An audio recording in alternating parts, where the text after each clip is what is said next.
BlameF does a ton of lurking, but not a lot of aggressing. So we're going to take a look at the roles of a lurker, BlameF's controlled aggression, his role inside of Astralis, and most importantly, at what point lurking turns into baiting. Before we go any further, I want to thank the sponsor for this video, Leadify. Leadify is an AI coach that allows you to improve faster by analyzing your Face-It or matchmaking games and giving you insight into your weaknesses as well as personalized training. Leadify also has a new rating system. Rather than trying to analyze your performance with an outdated system based primarily on kill to death ratio, you can use Leadify's rating system that takes into account the impact your kills have on your team's ability to win rounds, something you want to be doing in-game as well. Oddly enough, this somehow makes simple even better. Anyways, Leadify is free to use, so head to the link in the description and give it a try. Now, there are two very different situations you might think are baiting when you're watching a player, and the first one is the obvious lurking. You have BlameF here in lower tunnels while his team is doing the dangerous task of taking long A control. Now,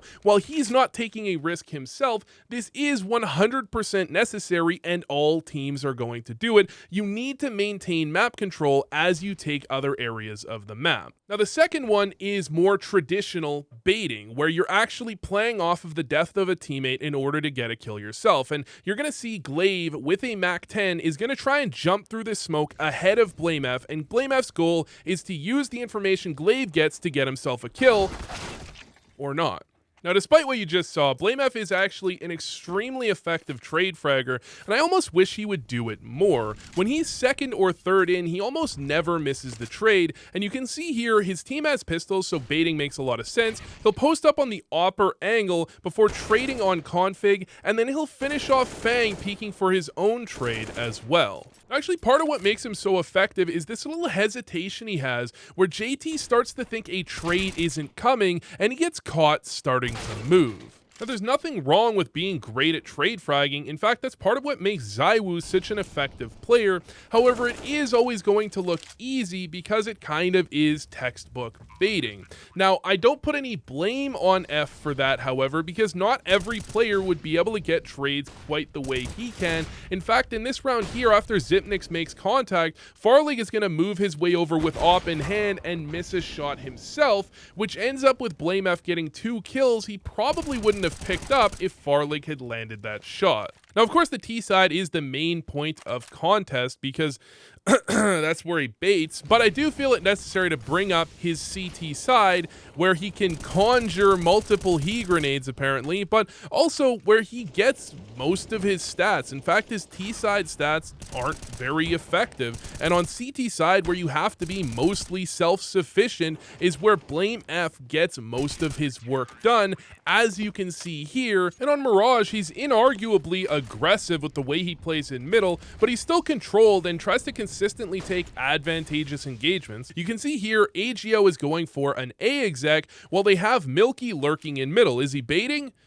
No, he's a lurker, but BlameF knows he might come late out middle, so he outwaits that play, grabs himself a nice little kill, and then on the rotate back over to A, he's not going to force his way through any smokes or anything. They have the advantage 4v3, and importantly, they have the op towards CT spawn, who is most likely to get a kill off of first contact. So when Farley grabs that kill, that draws the attention of AGO, and BlameF uses that to peek his way out and get a double. Now, if we bring this back around to the actual lurking, we can make an argument whether or not BlameF actually baits his team, at least compared to other lurkers. But one thing to understand is passive versus aggressive lurking. Passive lurking is where you let your team make contact so that you can get a kill in the side, whereas aggressive lurking is more like this, where you're taking contact first yourself so that your team can gain control on their own. And we can see here globally muted player is fully posted on ramp while Astralis make their way up from connector. And while it doesn't allow them to get the kill without a single death, it does give them a lot of space,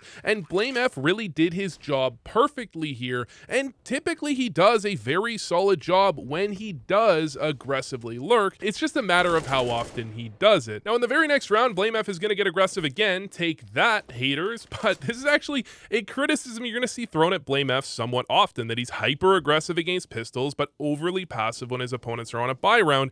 And there is something to that. He is very aggressive against pistols in a way you often won't see when his opponents are on a buy round. but he does consistently find success while doing so, and he doesn't get aggressive to the point where he's throwing rounds. The problem is just that it's a very stark contrast, and it's going to be very notable if you're thinking BlameF is a baiter, and then he runs at them when they have pistols. Now keep in mind with this contrast that going aggressive often isn't an option at all, and most lurkers are going to be passive lurking, baiting, most of the time, and Astralis actually put BlameF in these spots where he can't go aggressive very often. Here, they're 4v5, he's got no utility, so he just has to survive. His team is already out mid, so they're in a great spot to put pressure so that BlameF can activate, but then Xyp9x dies and BlameF still can't peek. There's nothing he can do here because if he dies, his team automatically loses, so he has to allow Lucky and Gla1ve to get aggressive, but tabseN kills both of them, and then BlameF, there's still nothing he can do now because he's 1v4 and the bomb is down in middle.